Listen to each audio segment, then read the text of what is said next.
on your cell, laptop, desktop, or tablet at KFMA.com. You want it? You got it. Reality radio done right. No nonsense, real and raw, just like you like it. He's corrupt, he's inexperienced, and he lies. Broadcasting from a broom closet in the Arizona Lotus Studios, it's Beef Vegan Presents.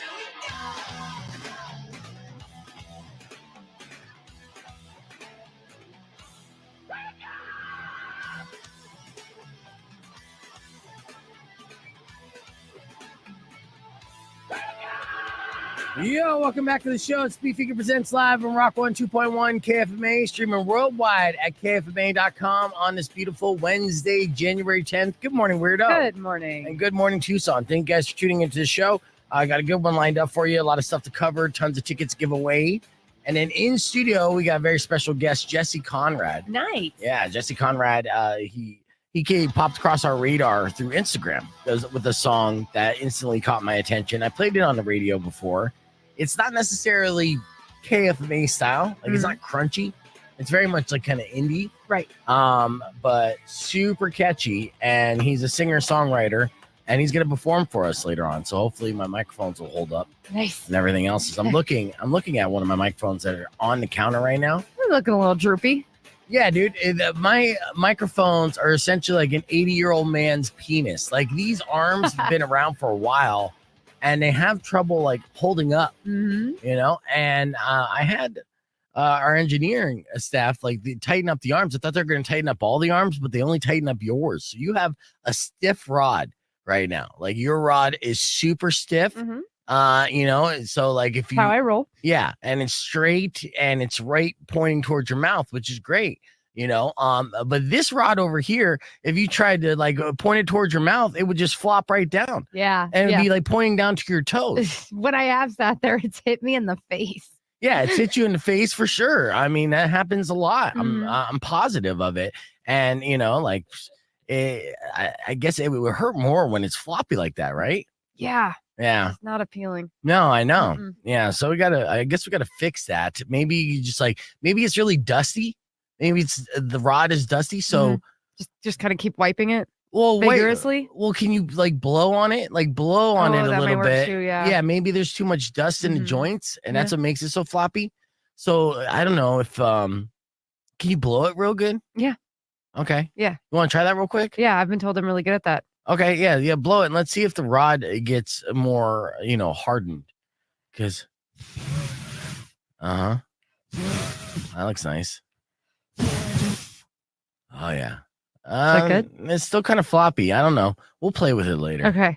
You know, maybe if we both play with it at the same time, that'll help. Maybe. Yeah. We'll tag team. Rod's been around for a while, so we'll cover today's top headlines, viral videos. Anyways, we have so much to get to, and lots of drama as well. Why don't we start off with a top story? Because I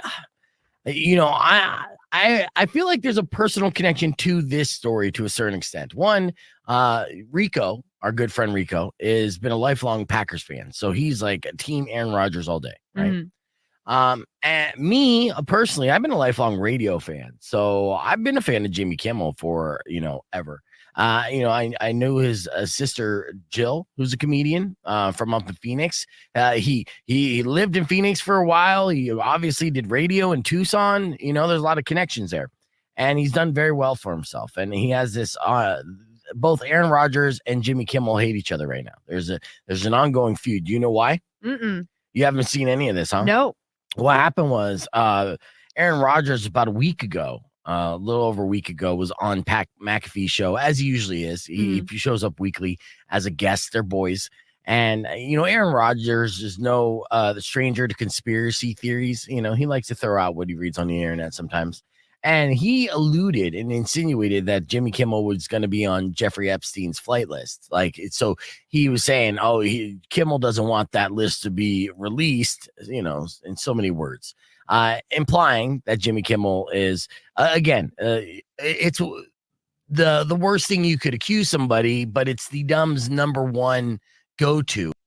I'm going to stop that because honestly, after Weirdo blew the mic arm, that was pretty much our show open. The rest of it was kind of, Whatever. Yeah, getting things going, getting ready. We're gonna have a great podcast for you though. Jesse Konrad is in the lobby right now. We're gonna get ready for him. He's joining us. You may recall his song that we played here on the air several times, and I'll play a little clip of it right now for you. And we'll play it on the air as well. Let me see. I'll pull this up because I saw it on Instagram and instantly was a fan. So he kind of sponsored it. Like he didn't sponsor it. He boosted it. So it was like a paid reach, right? But the chorus is super catchy, right? And it's local. It's talking about the Eastside of Tucson, which grabbed my attention immediately. And it's singer-songwriter stuff. Gave up, became complacent. I was living wicked, wasted until I couldn't take it. Yeah, he's gonna do this song live, and then the chorus is really the money shot here. Is for everyone who grew up in Tucson. So it's coming up here in a little bit, and he showed up like an hour early. So.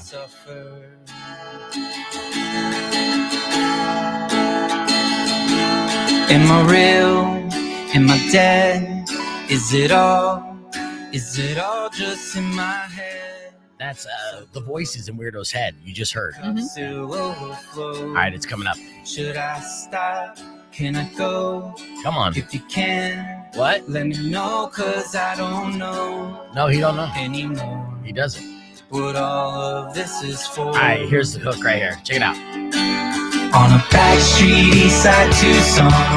In the backseat of a Yukon, I was sitting, snipping coupons for all your favorite restaurants. All right, so I mean, yeah, that's just just a little tidbit. I'll probably play it on air here for our single song takeover in 9 o'clock hour. Definitely worth it. But Jesse's prepared to perform a couple songs for us live too, so it's a good opportunity to see.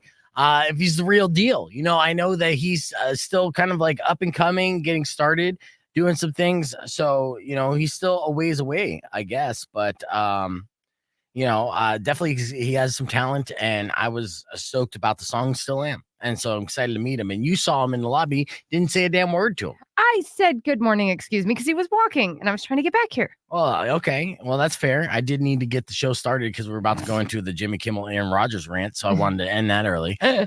We do have a lot of videos and clips from this morning to share, and some fun stuff too. So, and we'll play a game with you on the stream that will continue the game that we did on the air. That I'm crushing. You are crushing. You're really good at it. And it's the prison pocket game. Will it fit in a prison pocket based off of documented instances where prisoners have attempted to smuggle things in through the rectum, which they have been able to do pretty successfully. Which is ironic because A, I've never been to prison, and B, I really don't have much experience when it comes to that. Lies. I don't. That's fine. I don't. I know you want to. It's not my thing, but it's funny. It's not your thing, but. Exactly. Yeah. Now, see, I don't believe you, and that's okay.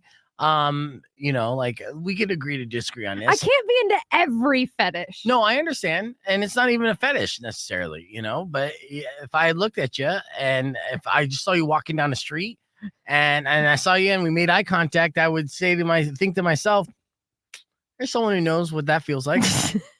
Is it because I limp because of my hip? Yeah, it's totally because of your hip limp, for sure.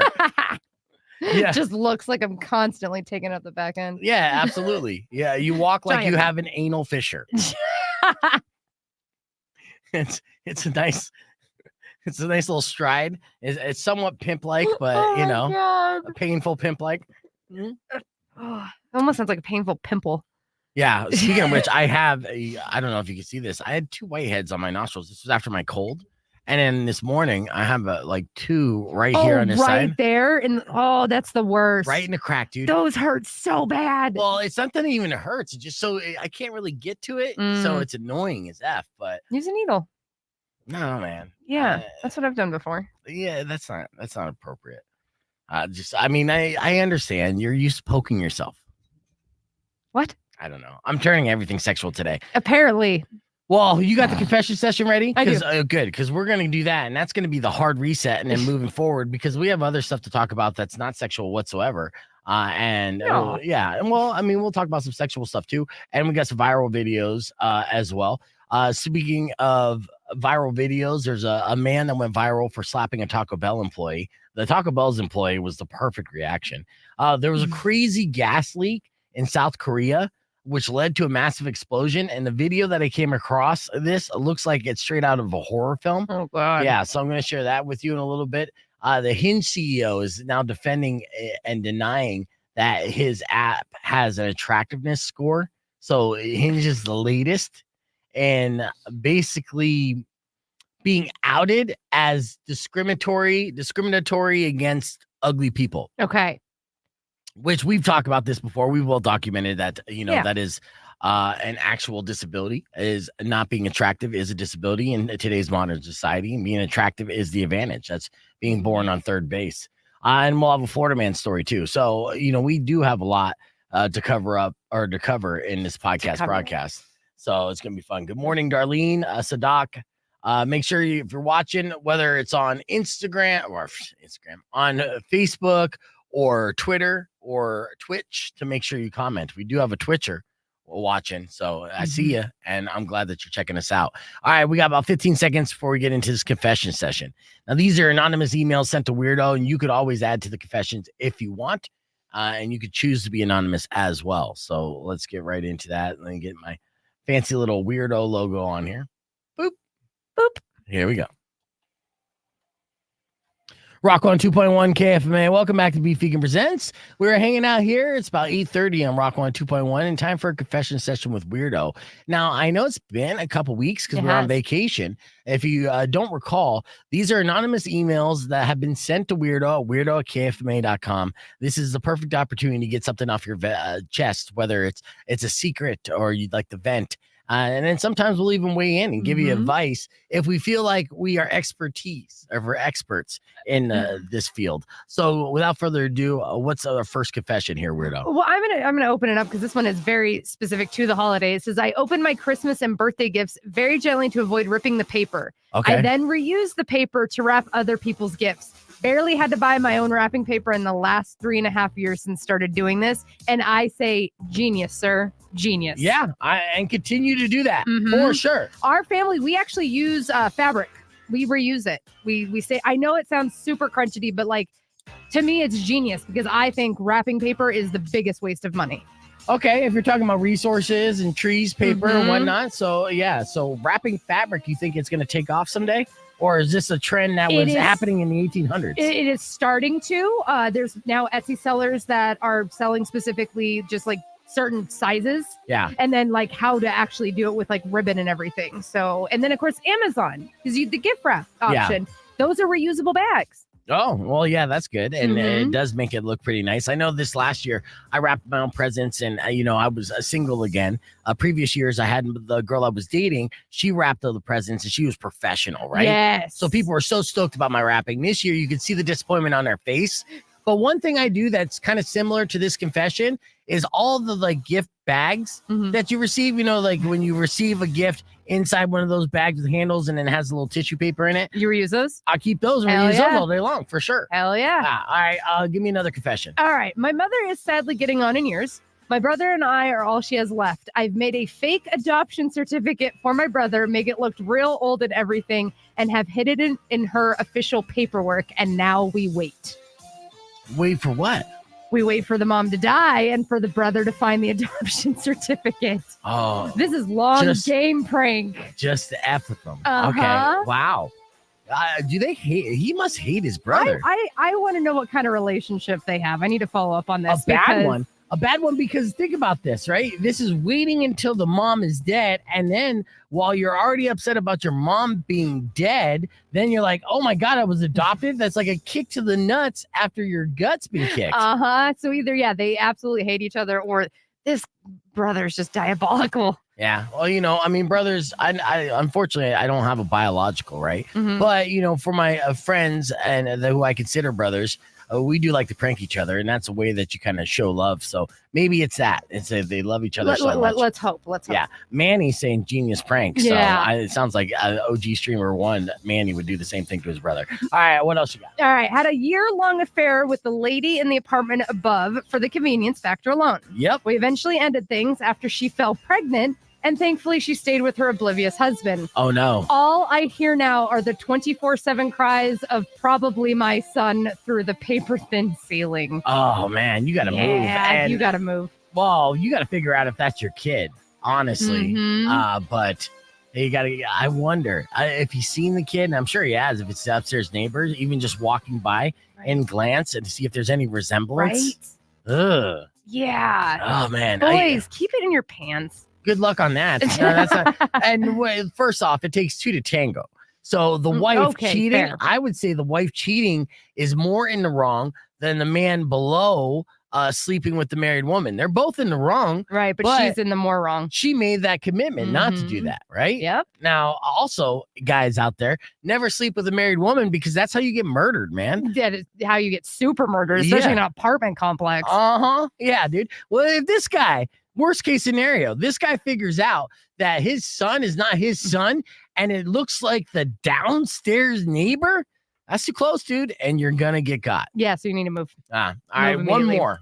All right, currently seeing two different women. One likes my fingernails longer as she likes to be gently scratched during, the fun act. Okay. The other prefers them short for what I'm hoping is obvious reasons, gentlemen. Yes. Neither have noticed I have long fingernails on one hand and short on the other.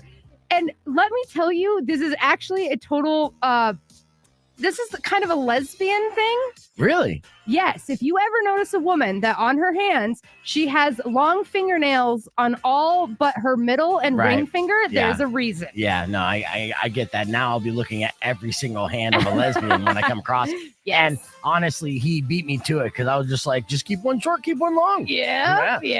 And the fact that neither of them have noticed, because that feels like a detail, I'd be like, why do you not trim your nails on the other side? Like, I think I would notice that.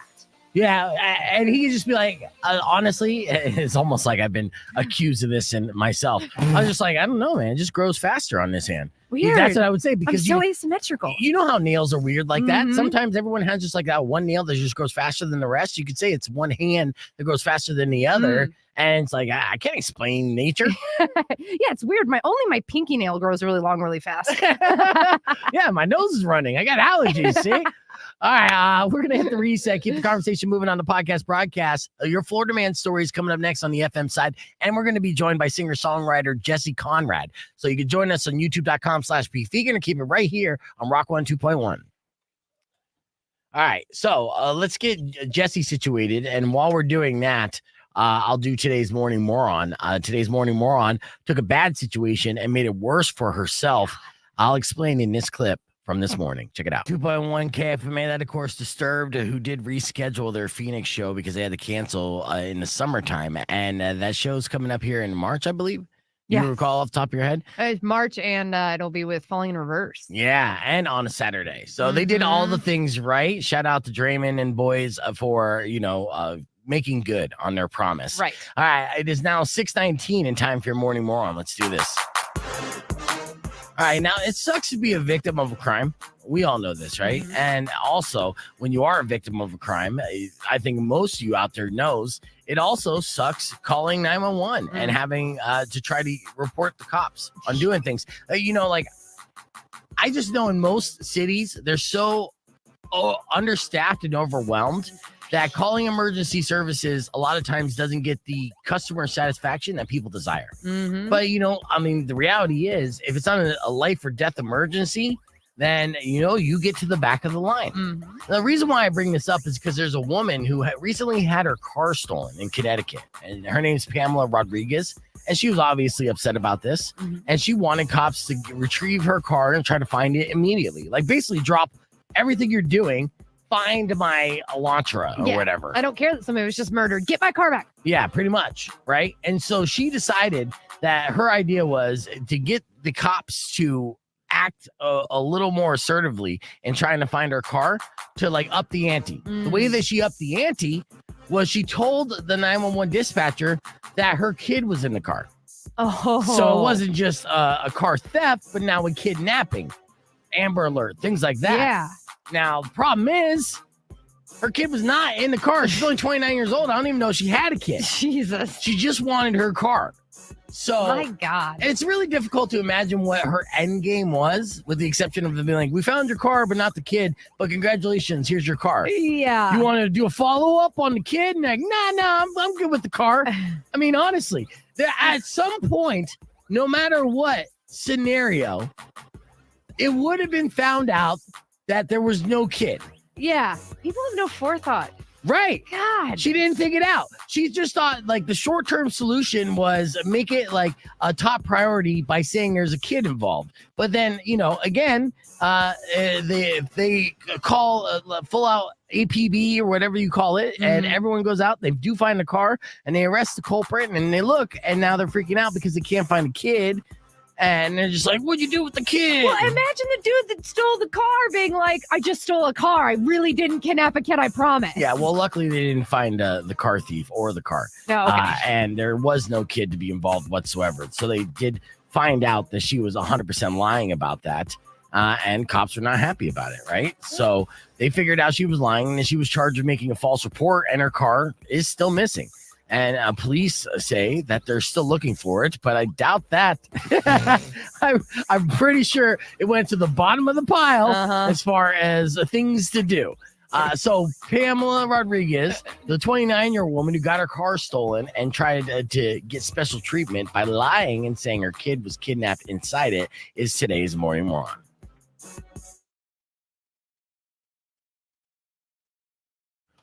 All right, well, let's get back here on the stream, and welcome back. And please welcome our in-studio guest. For the very first time, we got Mr. Jesse Konrad. Jesse Konrad, good morning, Jesse. Good morning. Let's get that microphone there in front of you. I know that you're nervous. I can recognize a nervous guest from a mile very away. Nervous. I've been having lots of made-up conversations in my head for days now. Oh, well, yeah, I mean, you can't. It's going to be fine. Yeah, Is that, I need to get this close? Yes. Yeah. There you And go. you can't predict, what kind of random dumbness I will throw out your way. So Right, yeah, I think that's what I've been nervous about. Is random dumbness? Or just like saying something Right. Well, myself. Yeah, no. So, I mean, I'll ask, honestly, we're just going to have like friendly conversation. No gotcha questions. So Okay. to start things off, what age did you lose your virginity? No, but yeah, we're going to get into a live performance from Jesse. And, of course, I played a little snippet of your song for our streamers. Oh, very cool. Yeah, but we're going to play all your favorite restaurants on the air in the 9 o'clock hour for our single song takeover as well on the FM side. But we're going to get a live performance of that and maybe a couple others here on the stream as well. So and you got the rock fun. star sunglasses. Yeah, I have to. My eyes are just like, I did not sleep very well. So Yeah, so Just were you lights. so nervous that, because look, I've been in this situation, right? My first time when I was on the radio, it was as a musical guest. right. And I was so nervous, and I told this story recently, that my face was twitching, right? Like it was just, it was twitching. And now I don't know if anyone could saw that or could see that my face was twitching, but it was freaking me the F out. So yeah, I understand the nerves. Did you sleep at all last night? I slept like a few hours probably. What's some of the interview that I did with you in your head? Dude, I can't even recount it at this point. It's like it was a lot of just like Jerry Seinfeld type stuff. What is the deal with coupons? What's your Right. favorite restaurant to clip coupons for? Dude, I couldn't even tell you. Probably like one of the Betos, Los Betos, Filibertos. Oh, something if like you that. come across any yeah. of those coupons, you let me know immediately. EGs. You know what? I'm gonna say EGs. That's a good one. That's That a is- throwback. That's Yeah. solid. I mean, hell, one of the reasons why, that song connected so quickly is just Trying the to figure Tucson out. connection. Mhm. Yeah. Yeah. I mean, you can just look at me if you're looking. That's fine. Okay, cool. Yeah. I just want to make sure that this microphone's not in the way. Well, you have it pulled up on the screen. Yes. Yeah. Okay. Okay. So you can There we see. go. Yeah. all right. There you go. Yeah. There we go. You got to show the moneymaker. How Yeah, long you you gotta get been? the angles. How long you been recording music? Probably like almost 10 years. Okay.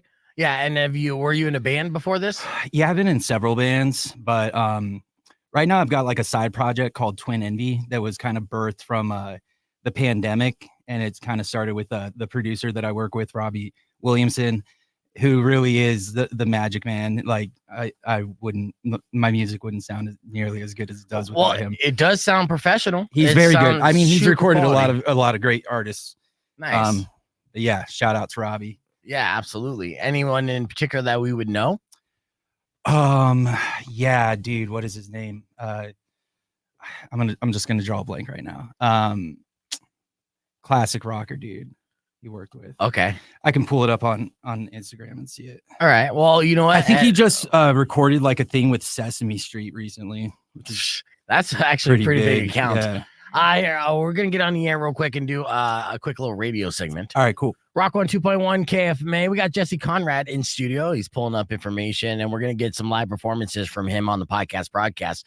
But we do want to squeeze in a Florida man story before we play Drowning Pool. Do you want to hear it, Weirdo? I do. All right, let's do it.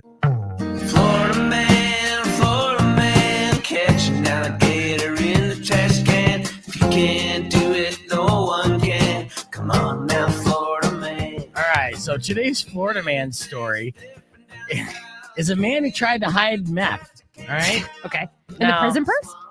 Almost. Oh, okay. Yeah. But like if the prison purse had an outside pocket, because police in Florida tracked down this 35-year-old named Andrew, and he was involved in a hit and run crash last week. He had a bicyclist who had a special bike because he was a paraplegic. So a very bad bicyclist to hit. Yeah, it was not good. All right. Now, when the cops caught up with Andrew, they said he didn't stop because he didn't think that he hit anyone. And when asked about the damage to his vehicle, he just assumed he hit a curb, right? Not a bloody curb, apparently. Well, the cops suspected Andrew had some drugs on him by the way he was acting and looking and considering that they were in Orlando. Mm-hmm. So they had to search him. And they found out that he did have some meth concealed on his body. When they asked him where it was, Andrew said between the cheeks and not the ones on his face. And then he tried to jiggle it out while in handcuffs, but that didn't work. So the cops freed him of his hands so he could dig through his backside, and that's when the meth came out. Oh, God. Do you have a picture of this dude? Like, is he large? Yeah, well, yeah, he's definitely got like a keister on him. You know what I Okay. mean? He's got the Shakira ass. Mm. Definitely not a tweaker butt. Usually tweaker butts are flat, Yeah. and there's no hiding anything in that. But I'm not going to lie. You said 35-year-old Andrew, which is my boyfriend's age and name. And I'm like, wait, what? when talking about meth heads in Florida, try not to make it about yourself. I know it's hard, but you know. Just saying. Okay, so he faces charges of leaving the scene of the crash, possession of methamphetamine, and having too much ass for those jeans.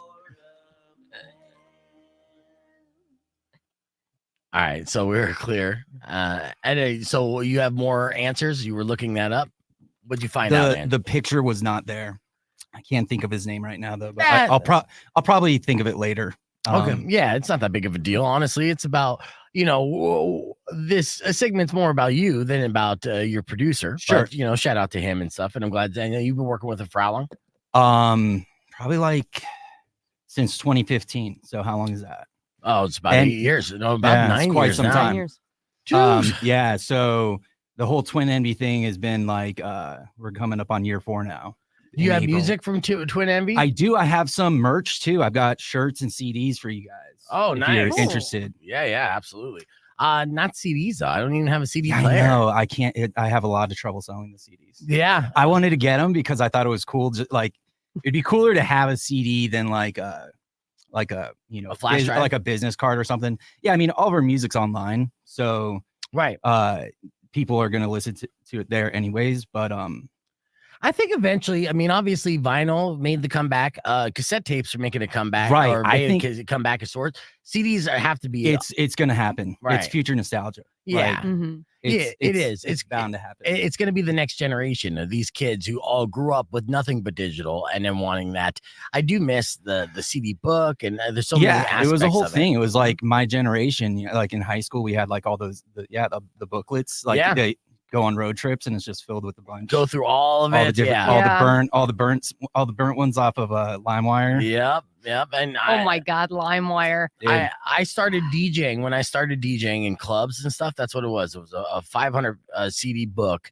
And each one, it was a burned disc of 20 different songs. And then Mhm. I would have to go through, and this is insane now because I get so spoiled as a digital DJ, just typing in the first couple letters and then having all the songs pop up. I had to go through in like a smoky nightclub while drunk, trying to read and try to spot where CDs are going to be, pick it out. And and then keep it moving. I made it happen. It was always, but it was so difficult. Yeah, I remember that from the club days of like, I would request a song and they're like, we don't have it on CD. And I'm like, what? Yeah, I know. You can burn it and bring it in. Okay. Yeah. So I did. I remember cassettes made a comeback for a bit. I think it's still a thing. It is for hipsters. Which I feel like me and Robbie, we're hipsters, but we're like, the kind of hipsters that are like, we don't identify as hipsters. Yeah. That's what hipsters would say. Exactly. But with your sunglasses and the whole style, are you a Giants fan?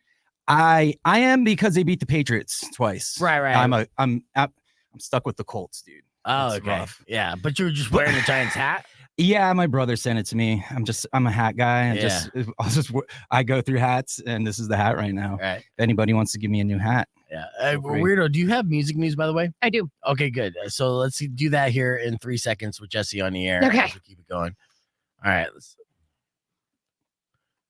Rock 102.1 KFMA. I do have a clever little intro. Let's do it.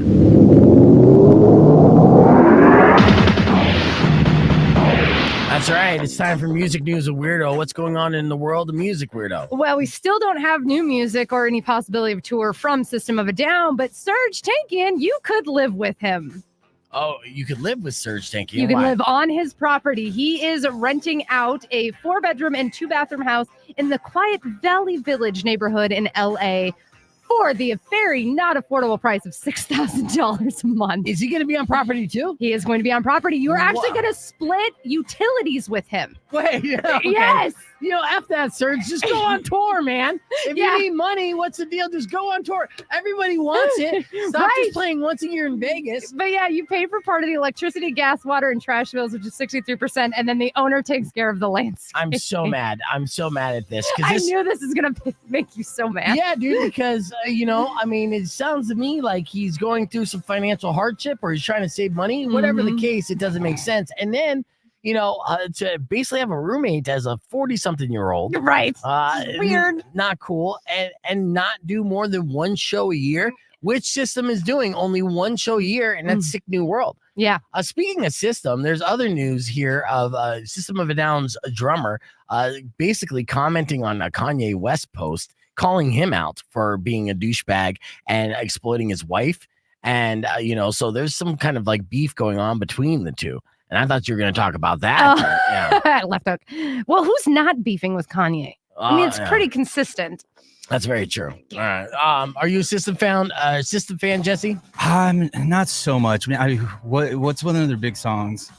Bring Your Own Bombs, BYOB. Dude, I cannot say that is my cup of tea. Okay. Personally. Okay. I mean, I'm not a hater or anything. That's fair. There's so much music out there. It's like, so no's good. No. Yeah. In short, no. Yes. All right. What else We're working through the nerves. What else you got? Well, our buddy Danny Warsnuff with Asking Alexandria, they have announced a tour for April and May, and it will be in Tempe to conclude the tour in May, and it's going to be with Memphis, Mainfire, and The Word Alive, and an opening act of Nerve. I saw that, and I wonder if it's just because they have so many ties to Arizona that they end it in Tempe. I think that's great. Yeah. So tickets go on sale this Friday, and it is May 18th that they will be up in Tempe, which I'm like, I've tried to commit not going to Phoenix for shows this year, but I'm going to have to break the rule for that one. Well, yeah. I mean, if we don't get the cool shows down here, then we're going to have to road trip it for sure, which sucks. You want to road trip it to the UK? To the UK? Yeah. Oh, that'd be fun. I know. We can't afford it, but Korn announced the massive show in return to the UK. They're going to be performing with a ton of people on a one-day only show, including guests Denzel Curry, Spirit Box, Wargasm, and Loathe. And we realized that, Fieldy's still not in Korn. Yeah, you brought that up the other day, and I was like, wait, what? Yeah, he's not there. Maybe he's choosing drugs over it. I don't know. Or maybe his family. Probably drugs. Okay, probably drugs. Let's keep the conversation moving on the podcast broadcast. There, we're going to get a live performance from Jesse Konrad here in a little bit. And we have viral videos to share with you as well. YouTube.com/Beef Vegan, or keep it right here because we got music on the way next. Music as general as can be, because I'm like, I don't know what I'm playing next, to be honest with you. All right, let's see. Yeah, you got that mic? Yeah, I'm figuring it out. Just like this is like a very strange. Like, does this headphone cord extend further? That's as much No, as you're gonna that's get. it. Yeah. Why? I mean, How we could far back switch. were you trying to get away from the counter Well, and everything? No, it's just like it's hard to hold the guitar. I don't have a strap, but Yeah. You know what? You want to try to use the other arm, the other mic arm? no, this one's good. Yeah. I'll just keep messing around with it. Yeah. Well, you don't like a want to be cat. too fidgety. Okay. You know, you're making me nervous, Jesse. Okay, sorry. You're good. Mackenzie said EG's is gross now, which is true. I mean, are you on the fence of whether Yeah, it definitely isn't what it used to be. I wouldn't say it's gross, but like, the bread is a bummer. yeah. I think the EG's itself actually used to be like an acquaintance with the kid whose dad started EG's, and like Oh, really? Yeah. The founder of EG's. yeah, he was one of them. It was two dudes, and EG's is like their last names, the initials of their last name, E and G. So Oh, they just nice. spelled it out. So was this They kid? sold it, Yes. and that's when it changed. Yes. Yeah. But they still have they can still go and eat there for free whenever they want. Was this kid rich? I'd imagine. Well, when you knew him, did he come off as like a rich kid? Did he have a nice car and nice things? No, they kind of downplayed it. Okay. But I didn't know him that well. I hung out with him at a few parties and stuff. He was like friend of friends type thing. What high school did you go to out here? Santa Rita, man. And you're born and raised? Yeah. Okay. And so did you ever live outside of Tucson? Yeah, a few times. I mean, I've lived out in LA. I went to college in Tempe. So I dropped out. ASU? Mesa Community. Okay. I dropped and I went to Pima. I mean, Now, when did you like move to Kanye. LA? And were dude, you I've chasing moved to music? LA a few times, and it's just been a crash and burn every time. Like my brothers have periodically lived out there, so it's like it was either like go visit for the weekend, hang out, and like or whatever, and then it's difficult to live in LA, especially when you grew up in Tucson. Yeah, I know. It's a whole different beast of a city. It's like, oh, you think? Yeah. A little bit. Well, at least traffic is shit in both places. Right. Right. Yeah. Well, it's a different kind of shit. Yeah. We're allowed to say shit. Does that get blamed? We're on the stream right now. Okay, cool. Yeah. And when I say Rock 102.1, that means we're back on the FM side and there'll be no cursing. Right. Yeah. So, and if it slips out, just try not to follow it up with another curse word. Because All I do have I a won't. dump I button. won't play any rap songs. No, I mean, if you have any rap songs, you could do that as well.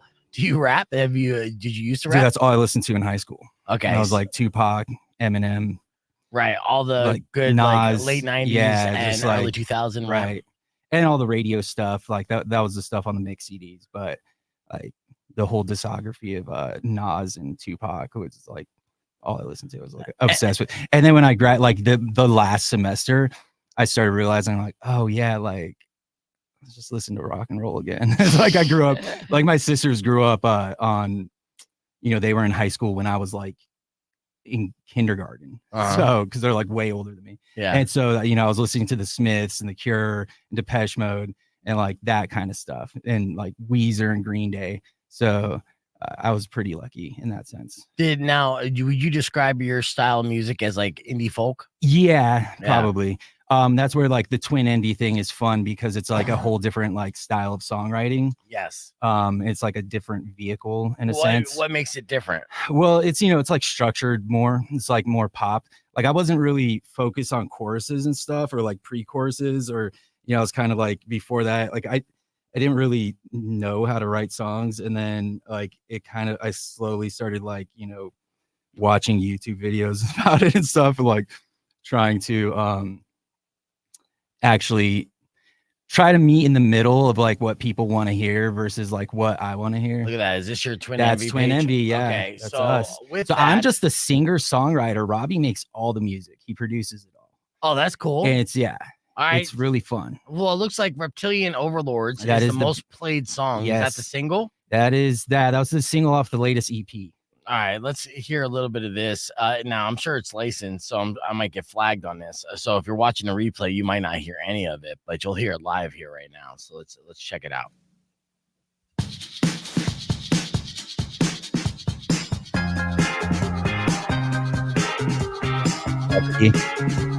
Yeah, I like it immediately.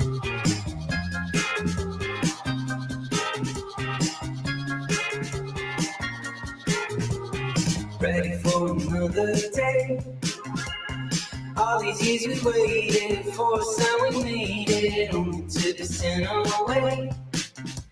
Yeah, every witch and sailing, burning at the stake, and all them lies became trail skies to talk, sacred water lit, filled pipes with grit, sure no save, our souls oppressed, we pay for that, and all. 'Cause everybody wants a perfect picture, everybody wants a steak for dinner, everybody wants another lover, everybody wants to live forever. We need it right now, we need it, yeah, right this very minute, need it right now, we need it. All right, so that's amazing. That's a Twin Envy right there. I like that sound a lot. I don't want to play the whole song right now just because I don't know necessarily how the sound quality is on the stream, and if it is licensed, then I'm getting notifications from YouTube almost immediately. We are going to get ready for a live performance, and I want to do a sound check. So I'm going to do that here. But earlier this morning, we did a little segment about what women want instead of a D pic. Yeah. Which I found like very informational and educational. I was like, oh, okay, maybe I'll do that instead. Nah, I'll just keep sending D pics. Anyways, it went a little something like this. I'm glad you liked that clip. It's Rock 102.1 KFMA. I posted a couple video clips yesterday on our Facebook and our YouTube page. I did a reel on YouTube, right? And it was talking about this comment I saw on Reddit. And I had some comments on it yesterday. And I'm looking now, all the comments are gone for whatever reason. Yeah, mysteriously. Oh, the internet works in mysterious ways. Oh, God. Let's talk about this. This is a serious thing. Now, we like to help people out here, and sometimes we like to help ourselves out as well. Now, whether you're dating or you're in a committed relationship for quite some time, and you would like to keep things spicy, sexting is an important part of that process. And with, of course, digital media, now we have access to our phones, cameras, things like that. Sending nudes, and D pics are something that now is generational.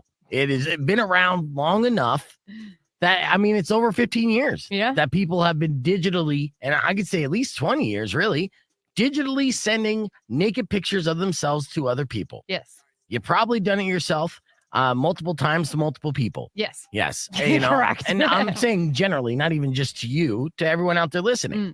It's a common thing. Yes. But guys are always kind of stifled with the one move.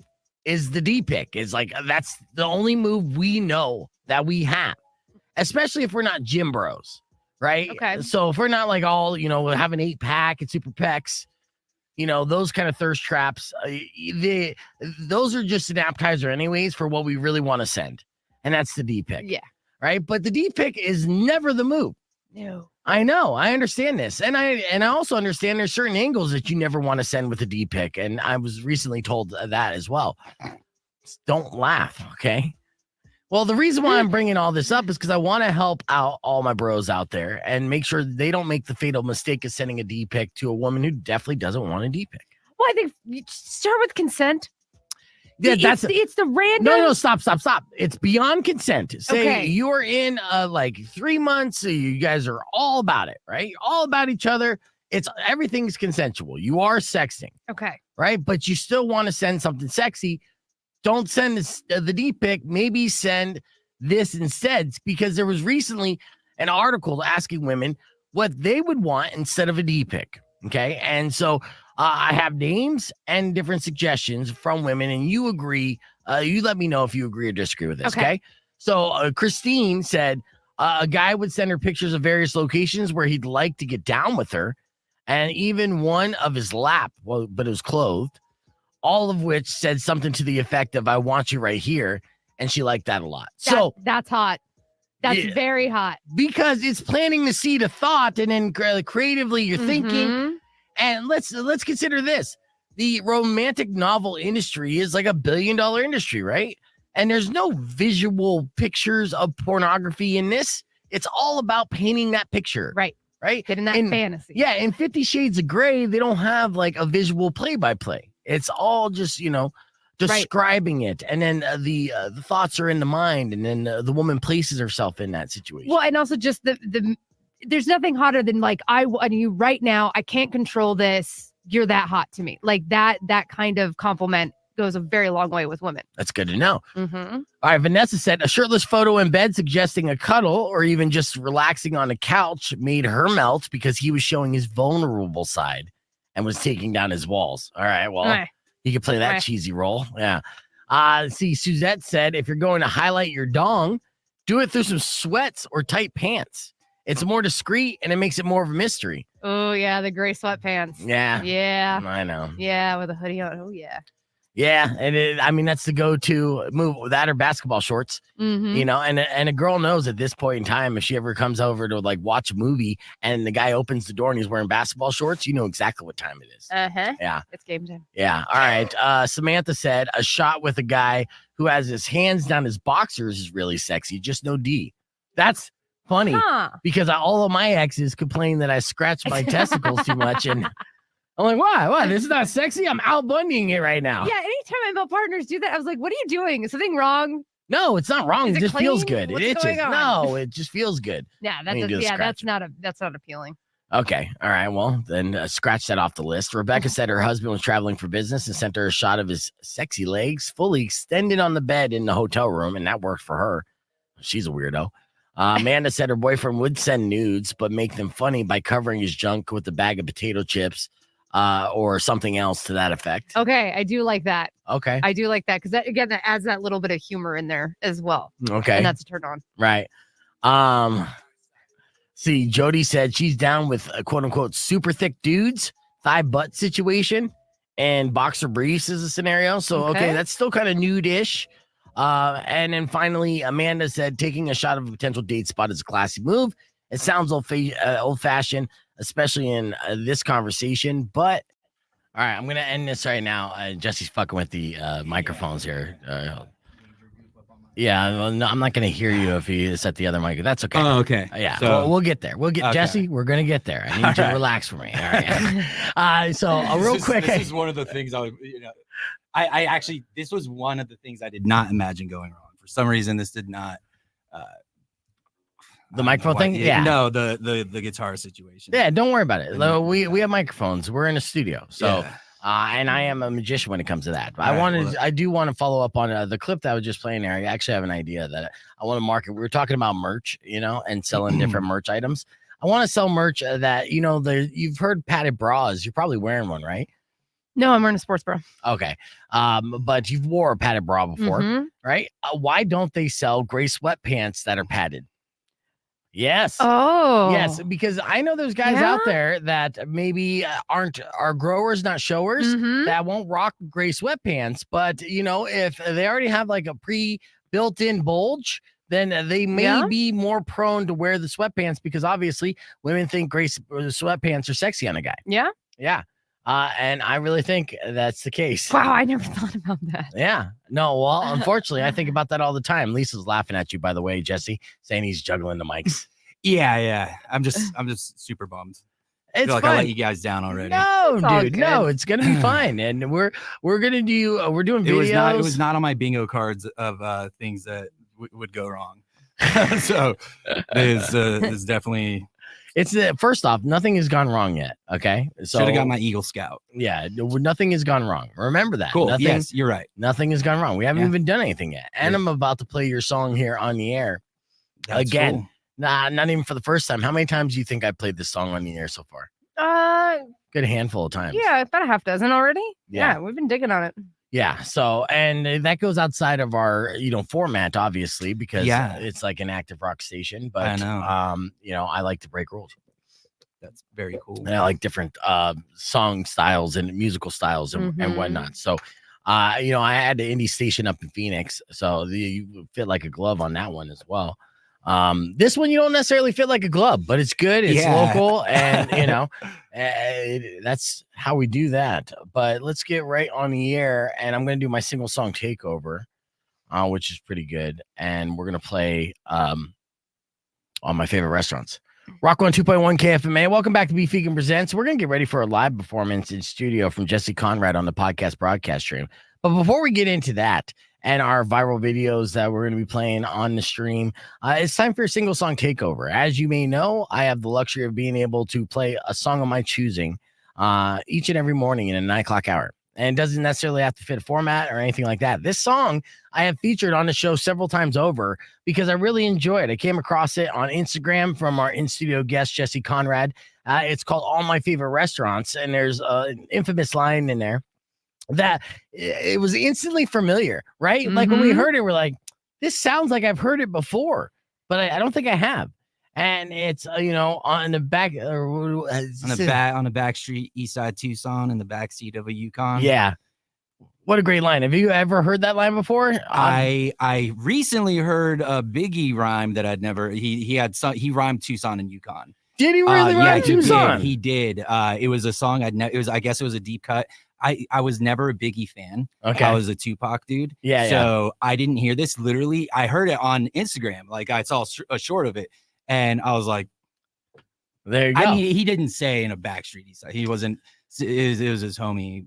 Now you did a boost on Instagram. So you're marketing your music through Instagram, right? Yeah, I spent a lot of money. Yeah. How much does that cost, dude? All right. So I had some extra money this last year through like a bit of an inheritance type thing. All right. Yeah. And so I just threw a lot of that into music. I probably spent, with recording, and production, and then purchasing merch, and then submitting to radio stations and this, that, we're doing everything like independent. So yeah, of course. I don't know how much. I need to go through my bank statements and actually look. But what about on Instagram? How much do you think you spent on Instagram? It's over 1,500. Oh wow! Yeah.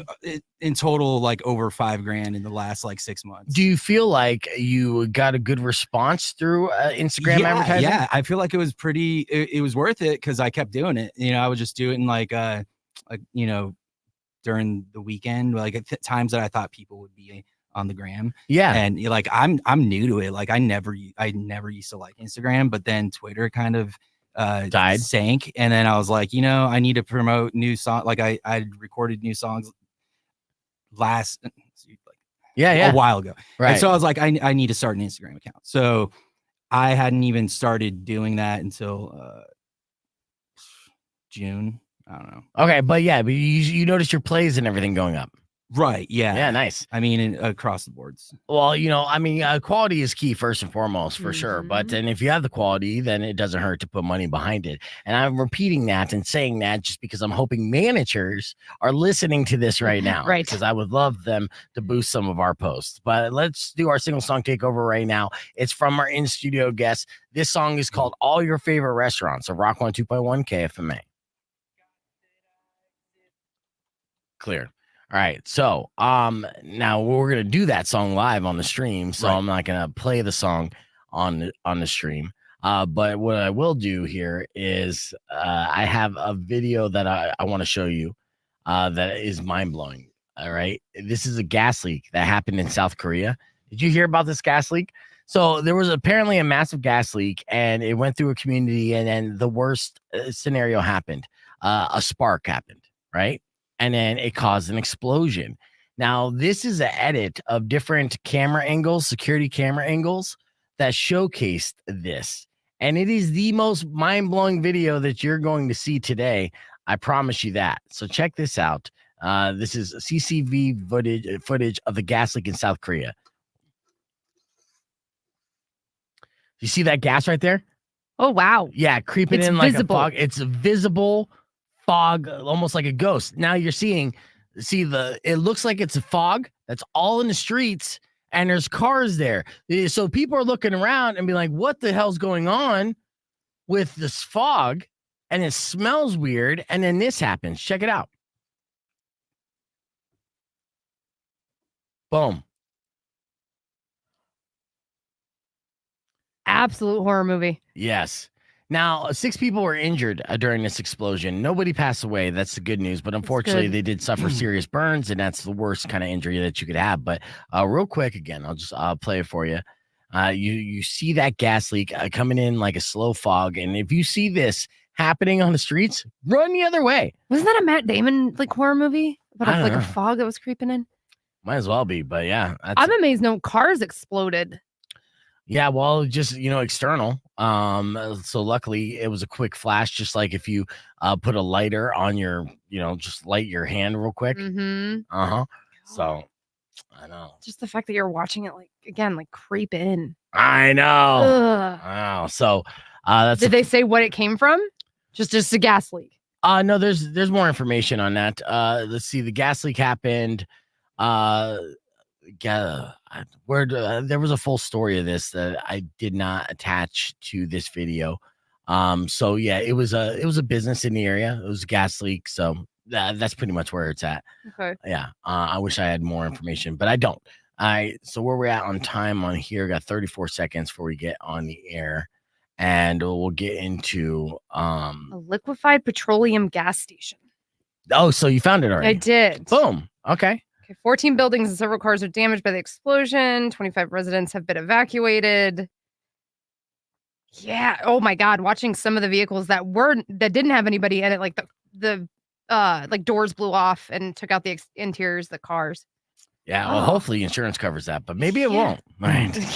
Here we go. Rock 102.1 KFMA. There you go. That's our in-studio guest, Jesse Konrad, with all your favorite restaurants. Shout out to Eastside Tucson. Did you grow up on the Eastside of Tucson? I did. I grew up on the Eastside of Tucson. What cross streets? Golf Links, Pantana, near Santa Rita. All right, there you go. Yeah, so shout out Santa Rita Eagles. Nice. Here, I want to share a story with both you guys real quick, and I want you, this is basically an Am I the A-hole scenario, but this wasn't posted on Reddit at Am I the A-hole. This was a video that went viral, and then it was also, the story was shared at the New York Post. Now, Weirdo, you've been married several times, right? Mm-hmm. Okay. Jesse, you ever been married? Not. Okay. Well, congrats. Yeah. The biggest. I've been a witness. Yes, I've always been a guest. Me as well. The biggest pain in the ass about weddings is that they're damn expensive. Mm-hmm. Everything from the catering down to renting the venue and getting the space. And of course, Arizona, there's a lot of backyard weddings that happen, and that's okay. People enjoy their backyard weddings. But what if you just do a pop-up wedding, right? That was a question that one couple asked themselves, and then set up a pop-up wedding inside a public coffee shop. Yeah. And about 20 to 30 guests showed up to this coffee shop. Okay. And the employees were sitting there, and then all of a sudden they got a wedding taking place inside their coffee shop. Now, this, of course, is slowing down the service for everything else that they got going on. I'm going to show this video here real quick of it on the podcast broadcast stream, where you're going to hear a bit as well. That's just some of the music here. So people are straight up. The Manchester Society posted this.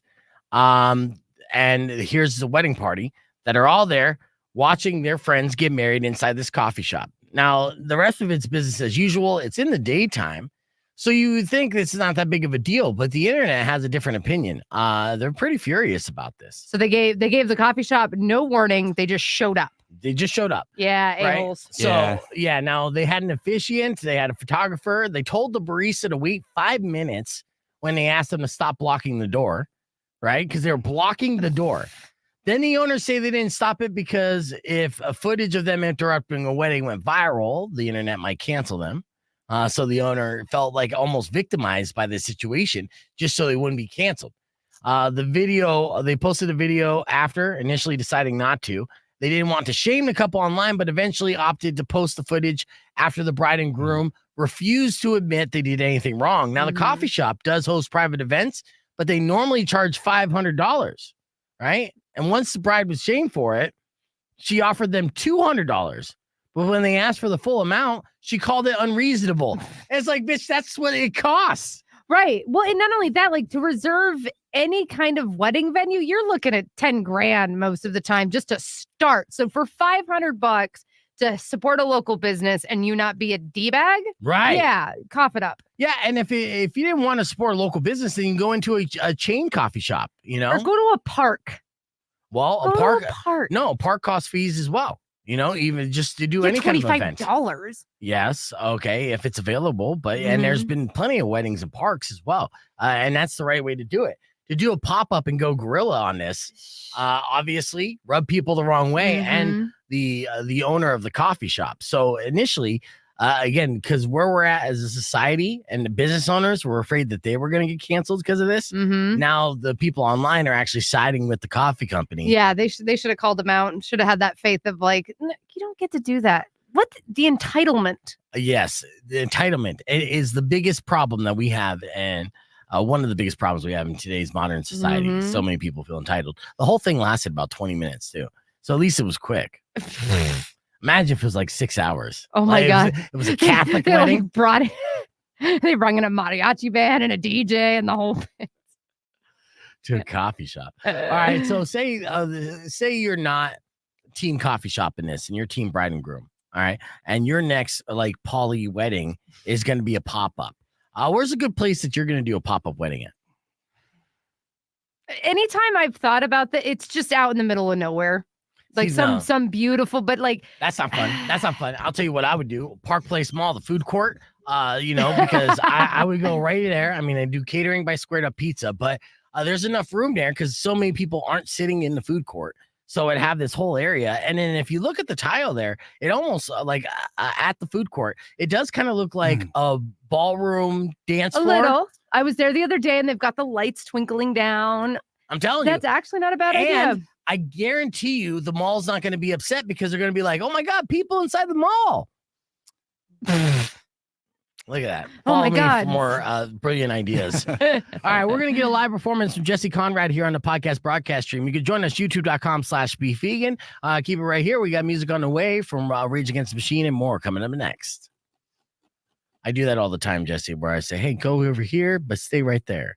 All right. I still can't tell what angle this is like. Well, okay. Look straight ahead of you. This way. Okay. Yeah. See that camera right in front of you? Yeah. Okay. That's it. That's you. I'm not super smart. It's okay. I'm like Forrest Gump. You're amongst like-minded people. Mm-hmm. We're both idiots as well. Correct. All right. So are you going to start off with all your favorite coupons or all your favorite restaurants? Yeah. Might as well. Well, give me. So is this a song about a girl? I mean, in a sort of, yeah. It's also very much about, I mean, that in that Twin Envy song too, was about DoorDash. Like I feel like the coupon, I mean, it's a culmination of things. I think that my brother, when he had come to town, we had like a songwriting competition, and I like rarely force myself to write a song. Yeah, because I have to like get into, I don't know if you're. Oh yeah, it's like you have to get into like a zone, right? And like if you try to force that, I've tried to explain to people like it's difficult. It's a good writer. Honestly, that's a good writing exercise though too. It is, and that's been my new way of writing songs, is just treating it like a songwriting exercise and just being like, I'm just gonna do what the song wants to do and like try to discover it and see what's there. And I feel like that was one. Like I just got lucky. Yeah, I feel like that was one of the ones like where I was really stoked about it, and like I wrote that back in, I think it must have been 2021, like early 2021. What line did you start with? The first line of the song, or what line? Yeah, I just started making it up. I don't know. Okay, I like the cadence of it. I like the rhyme, like the stanza of the flow of it, and I just kept coming up with like the next thing and the next thing. And that was actually one of the first comments on my Instagram ad was like some like young hip hop head kid. He was like, yo, those first lines are straight bars, straight fire. And I was like, that's cool. I agree. Yeah. Did you used to rap? It's okay. I still rap. Okay. I don't make up raps. I just like, I'll rap along to songs that I still can randomly. I know, like I listened to Eminem so much when I was a kid. Like I can still rap a bunch of Eminem and Nas just like off the top of my head. And I'm like, how the heck did I still like know that song? All right, where is that stored? Here's what we're gonna do. I'm gonna challenge you. So we're gonna do. I'm gonna have you perform your song, All Your Favorite Restaurants, first live. Did I just set myself up? Yes, you did. And then the next thing I'm going to do is an acoustic version of an Eminem song that you're going to perform. Oh man, someone like a cover. You could definitely pull that off. But I could probably do that. Don't get you in that. Don't go in that mind space. No. Yet. I'm still. My biggest concern is just messing up my own song. Yeah. Which is like the embarrassing But this is, the D battery thing is already. Yeah, no, fuck the it. worst. Get that green microphone down in front of your, we got guitar. That's in the good. 12th fret. There you go. I think that's the sweet Yeah, spot. point it. Yeah, just point it directly at it, and there you go. Are these gonna interfere with each other? No, they're gonna be fine. Okay. All right. So without further ado, let's get right into it, Jesse. We're gonna perform. Jesse's performing all my favorite restaurants, right here live on the podcast broadcast. Go for it. I forgot that I existed, gave up, became complacent. I was living wicked, wasted, till I couldn't take it. I thought I'd live forever in the comfort of my mother. I was thinking I was special just because I suffered.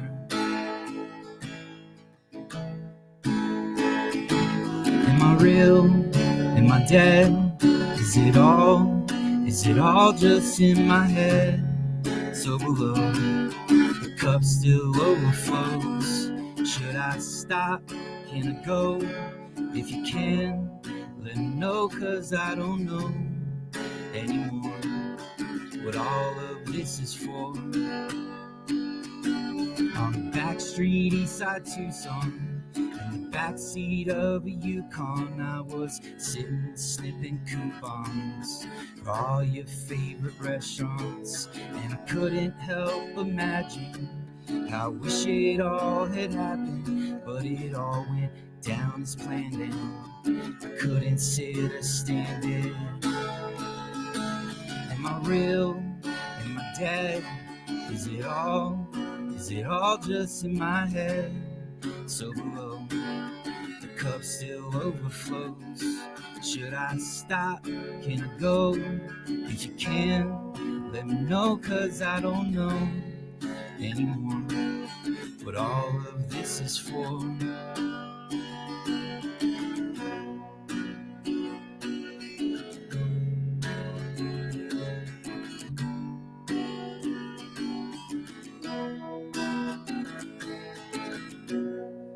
The way things go, I should know better than to ever be surprised or shocked again.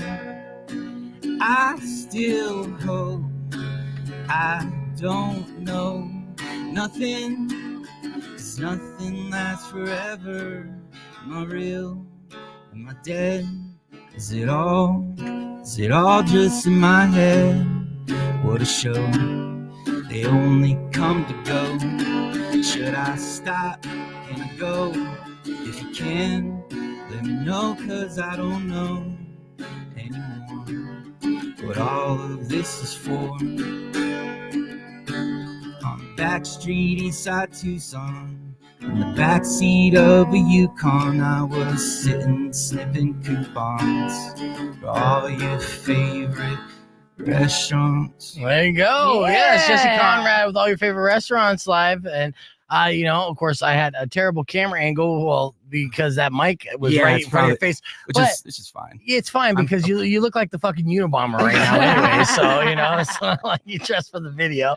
But yes, it sounded very good. We're doing the disguise from Big Daddy when he wore his sunglasses. Yeah. And all you're doing is pulling a Sandler, which, Adam Sandler, as everyone knows, is a fashion icon. So absolutely. He's my style dude. Oh, yeah, that's your inspiration. That's good. He was here in town recently. Yeah, he probably still is, dude, to be honest with you. Sandman. All my favorite Shout out to the restaurants. Sandman.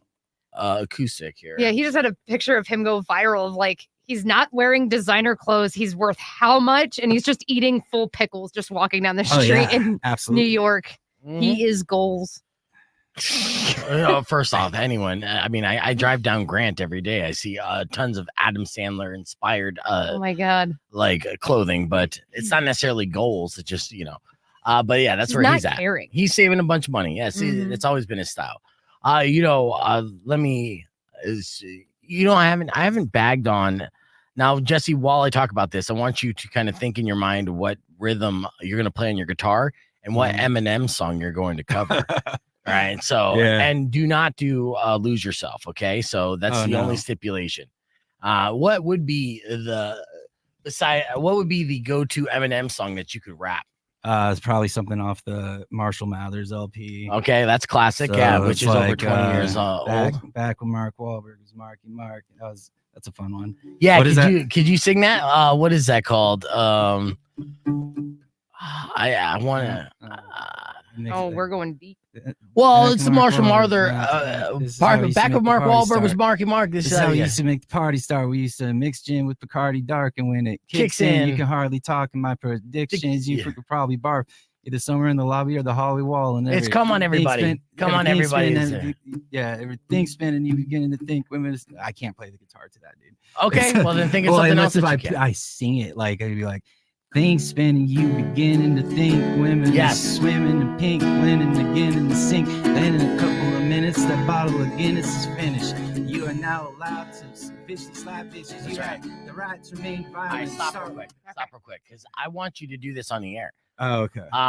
But you have to censor yourself. You can say bitches. On radio air. Yeah. Oh. Yeah. Now, I you could I'm say not gonna get bitches sued. I'm not gonna get sued. for covering a song. Yeah. Okay, cool. Yeah, I mean, you know how many artists would get sued for covering a song? Every artist covers a song, right? Yeah. Now, I have a YouTube cover channel. there you go. And you haven't been sued That's- yet. Yeah. So, like I said, so Pending. we're going to be on here in about 2 minutes, 50 seconds on the FM side.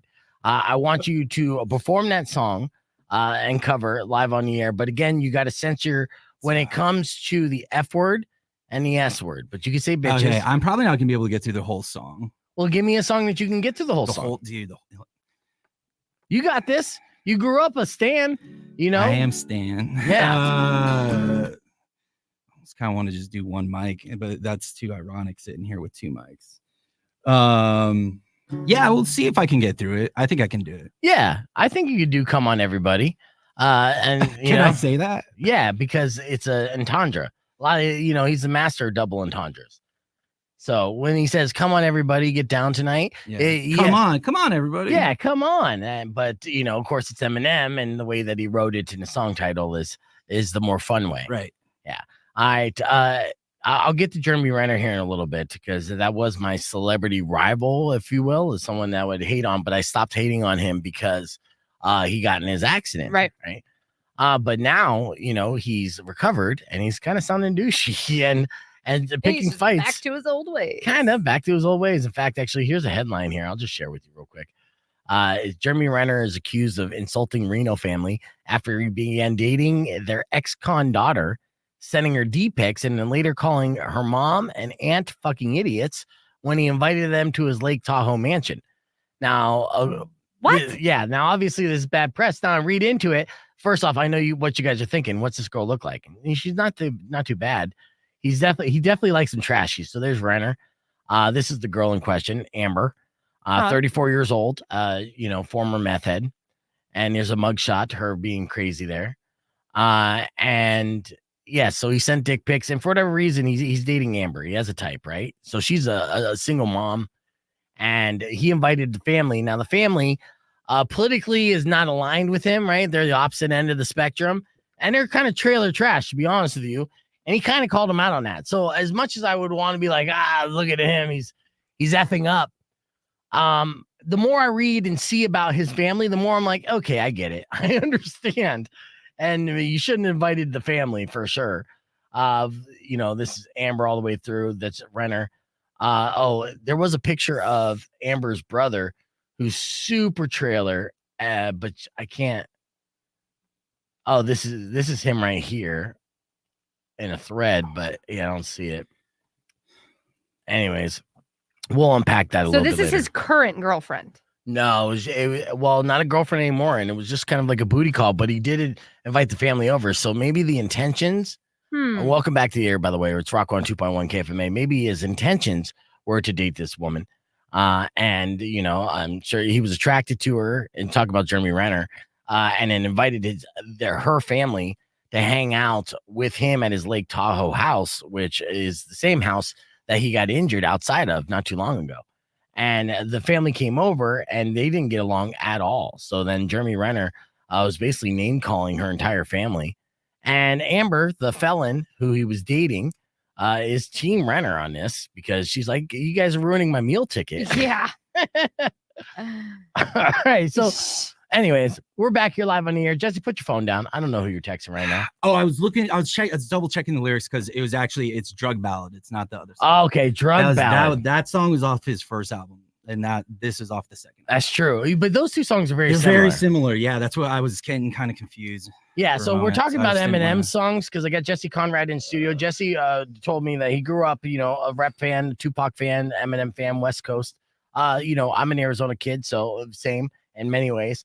And I decided to challenge Jesse to perform a cover for us, a cover that he's never done before, but something that he's somewhat familiar with. I want him to do an acoustic version where he's singing an Eminem song off the Marshall Mathers LP. And one of his favorite songs to rap to in his car is Drug Ballad from Eminem. And of course, Marshall Mathers LP was released in 2001, I believe. Yeah. And, that song, of course, over 20 years old. But I've never heard an acoustic folk version of this song. Are you up for the challenge, Jesse Konrad? Yeah, I'm probably going to crash and burn, but let's just do it. You know what? With that confidence, I'm sure you're going to do fine. Anything is possible. Exactly. All right, so let's do it. Here's Jesse Konrad performing Eminem's Drug Ballad on Rock 102.1. What is this? This is real. Back when Mark Wahlberg was Marky Mark, this is how we used to make the party start. We used to mix gin with the card dark, and when it kicks in, you can hardly talk. And my predictions, you're gonna probably bar feet or somewhere in the lobby or the hallway wall, and everything's spinning. You begin to think women are swimming in pink, and then beginning to sink. And in a couple of minutes, the bottle of Guinness is finished. You are now allowed to officially slap bitches. You have the right to remain violent, start whiling, start a fight with the same guy that was smart on you. Get in the car and start driving over the island. Cause a 42-car pilot, Earth calling pilot, it's a co-pilot. Look at the life on this planet, sir, no sign of it. All I can see is a bunch of smoke flying so high that I might die if I go by it. Someone get me out of this place, I'm out of space, I'm in outer space. I just vanished without a trace. I'm gonna go to a pretty place now where the flowers go. I'll be back in an hour or so. Don't give up on yourself, Jesse Konrad. It's believing in yourself that's gonna make this song sound good. Full confidence.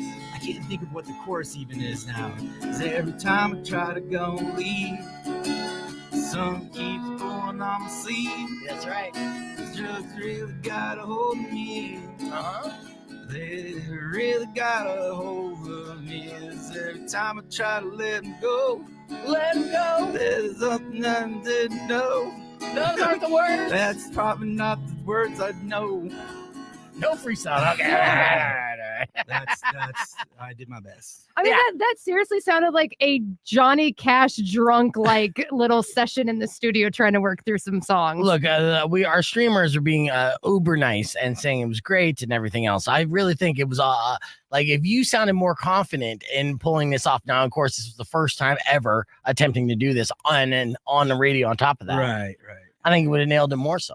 So maybe even before the end of the song or end of the show, we'll have a real version of an uber confident Jesse Konrad killing some Eminem on acoustic guitar. And maybe we won't. We'll find out next on Beef Vegan Presents. He's like, no. And right. He's all trying to set up a tease, and you're like, nah, dog. I'm good. Nah. Maybe if I come back and I can figure something out. You can prepare it. Yeah. Well, there's your challenge and your homework. We're not letting you back, man. That's not true. That's not true.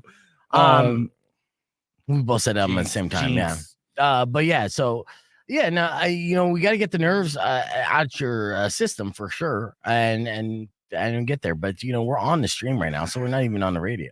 Oh yeah, cool. You know what? Can I give a shout out to my homies over at Kava Bar?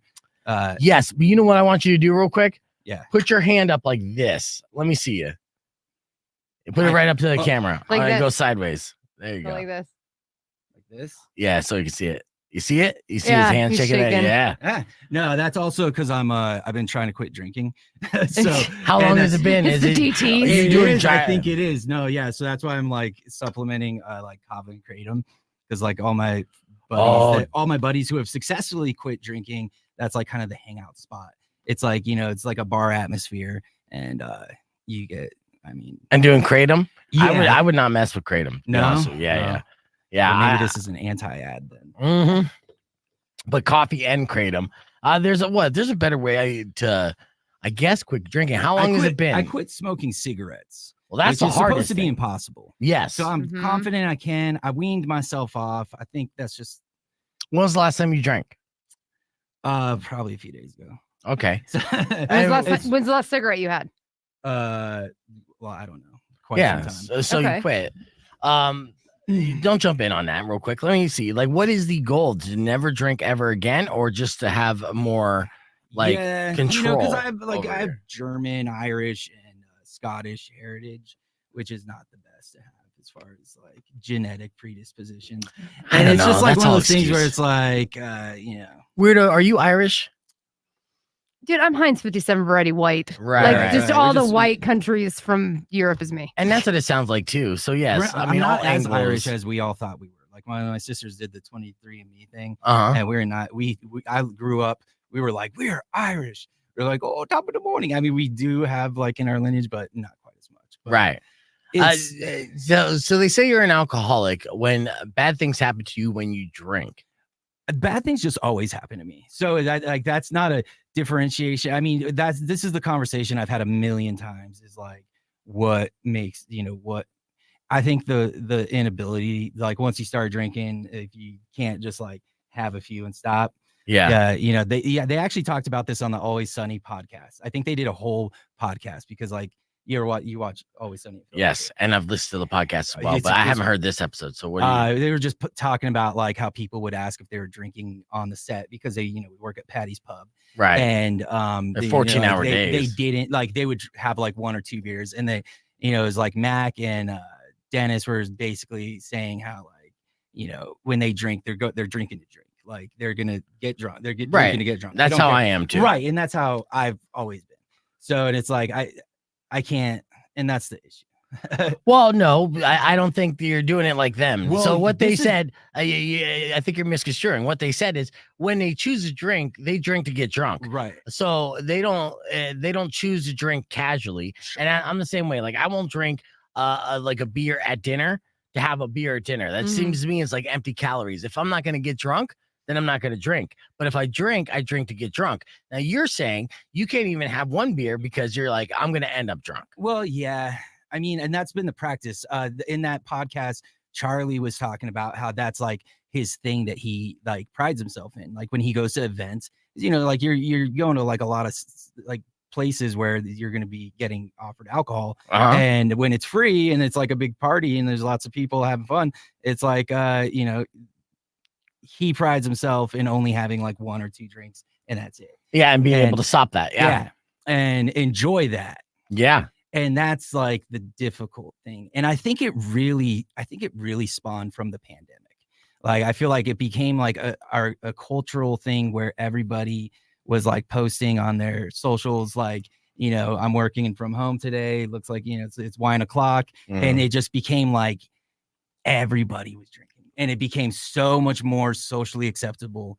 And there was nothing to do. Yeah. And everybody's freaked out. It's like the end of the world. And so it's like, I think that over time, it just like slipped into like, oh crap, this is way too frequent. Did you ever do weed as you substitute as weed? So you're not a weed smoker, huh? Yeah, no. I mean, I'm not allowed to say this stuff. Oh yeah, yeah. Are you not allowed to say No, it? I don't know, dude.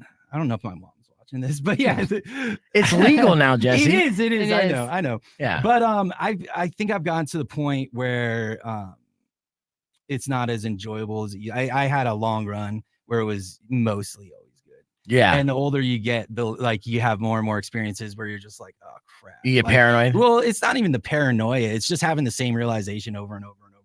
Like, But what yeah, realization? this is getting old, and like you need to do stuff, and Ah, you're in your head. you can't just like but I wish I still have faith that someday I would be able to enjoy it again. Oh, like shout out to Willie Nelson. He figured it out. Oh, Willie's watching, so he says thank you. Good. Yeah.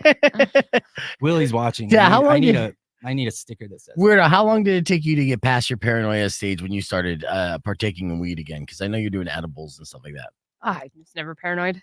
Oh, okay. Yeah, like I mean, like when I would randomly smoke in my 20s, like yeah, there'd be like not paranoia of like getting caught or anything. Like I just didn't like it. No, well, I mean, I relate to what Jesse was saying there too, because sometimes we'll get high and then mortality will creep in, and you're like, oh no, like, and it's not like this is gonna kill me. You're just like, what am I doing with life? I'm gonna die, and everything's inevitable. You have like an existential crisis. Yeah, and it's just speed. It's on speed dial. It's just there. And it's waiting, and it's happened too many times. However, the edible thing is that's been those are good because you can take it bit like ease into the water instead of jumping off the high dive. Right. Yeah.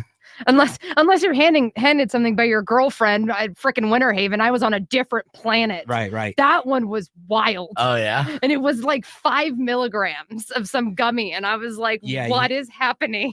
Yeah, it's like there's a lot of different people that make them now, and you can never trust the MJs, man. Yeah. I mean, I never questioned my mortality, so at least I don't think it's that. Maybe it's a guy thing. I mean, Maybe. it's not even necessarily mortality, but you just kind of think of like sad things sometimes when you're selling. You're like, no, I mean, I remember my dog in pandemic specifically.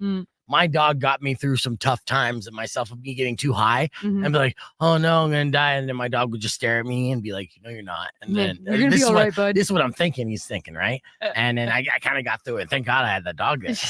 We're back here live on the air, Rock 102.1 KFMA, talking about weed as you would. And I will give you, Jesse, I know that you don't mess around with the weed and stuff, and you're doing good on, trying to remain sober as kind of like a New Year's resolution. Yeah, Chinese New Year's.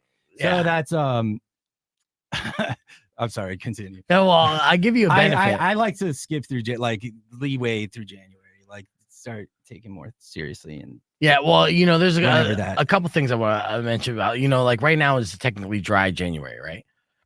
But there's a bar owner that's asking people to reconsider dry January, maybe because they're just hurting financially so much. But let's hear if his argument is valid to make you consider not being dry this January. Let's see. Listen to this. Most people don't think about this when it comes to dry January. I'm a bar owner here in Hoboken, New Jersey, which is right outside New York City. But from a bar owner's perspective, something you just don't think about until you own bars or restaurants is the week after New Year's Eve is like the slowest week in the world. Okay. So his argument is to support your local bar. Hold on. It continues. There was a legitimate day this past week, that we did $0 in sales. Now, obviously, that's not typical. And granted, it was Tuesday after New Year's Day, so that's also a day people aren't going out. But until I got into industry, I never even thought about how slow the bars might be the week after New Year's Eve. But it is historically like the worst week ever. Yeah. All right. Well, I guess if anything, the takeaway from this is if you're looking to try to pick up on people in bars, you got to wait about 2 weeks after New Year's. Right. Because it's going to be super slow during that. All right, now, so let's talk about the benefits of weed then, okay? Because you don't want to drink, and I respect that. But there are benefits of weed now. Yeah, for sure. Are you an active person? Do you work out? All things right, like that? this is the thing, and this is the guys I talk to over I have these discussions with. Okay. That ideally to supplement, stop being be completely sober. It would be the total goal, and exercise and diet. I got the diet part down pretty well. I mean, what about the exercise part? I hate it, dude. I can't. It's one of those things I have to force and the older I got, it's worse and worse the older you get. I used to love playing basketball when I was younger, and yeah, now you don't. We'll see. Look. I had a gym membership in 2018, and I blew out my sciatic nerve, and I couldn't walk for a week. Ooh. And so it's I need more well, here, let me turn you around. Let me motivate you. Stuff. Let me motivate you and also do a pro weed tip here for you. And this is not even a beef tip, but a new study out of the University of Colorado, Boulder, right, has found that THC and CBD actually have a positive impact on your gym routine. Now, this is a first of its kind study, and they discovered increases in motivation and enjoyment when people smoke before hitting the weights. And I'll tell you what, I haven't been going to the gym recently since I moved out of my apartment because I had a gym. So I don't have gym access. But when I got down to my fittest and I was in the best shape and hitting the gym hard, what I would do is I would get stoned. I'd put on headphones, start listening to music, and then I would be in the gym for like an hour and a half, just enjoying life. Right. You know, That could be a because good idea. yeah, because when you get stoned, you end up pacing around anyways, and you know, like You're just especially in if the it's zone. You're sativa. just in the stone zone. Absolutely, the stone zone, especially when it's something mundane like hitting the treadmill. And study participants were required to get on a treadmill for 30 minutes after getting their cannabis, and those participants said the treadmill time felt as if it passed by more quickly. And everyone knows who goes to the gym that the treadmill is the most mundane forever task. It seems like that you have to endure, right? Yeah, I don't think smoking for me before doing that would make it go faster because like that's the time warp. I mean, Yeah, it's everything gonna slow down. slows way down. But that's a personal thing. And you gotta listen to music as well, because again, science behind this is backing this up. And they say that a lot of people during this workout felt harder when they ran. They said that the workout felt harder when they ran sober. So researchers suspect that the runner's high came from the drug tapping into naturally produced brain chemicals that made individuals feel more euphoric and alert. And that's a legitimate thing. So consider that as part of your gym routine moving forward. Let's keep the conversation moving on the podcast there. I'll show you the viral video of a man freaking out at Taco Bell and, what the employee's response to that was on the YouTube stream, youtube.com/beef vegan. Your beef tip coming up after Nirvana on Rock 1 2.1. Clear. Yeah, because I would say, I know you do CrossFit, which I think needs to deal with more hand-eye coordination and less mundane, shutting off the brain and just moving kind of thing. So I could understand not getting stoned before that. Yeah, but I mean, I used to have one of those like open gym memberships, and like I would have a routine. But even when I've gotten high and I've listened to music, I will sit there and after a minute I'll be like, has this chorus been on for 4 minutes? Like, what has happened? Like, I don't know what it does to my brain. Like, it warps time. Slows down time. Every song turns into a Pink Floyd, like 15-minute jam, 20-minute. Do that. Do me a favor. Just push that microphone away from the green one. The green one. Just move it away from you. Yeah. There you go. It can go away now. Yeah. It's not your mic anymore. Okay. Yeah. I'm trying to be more comfortable.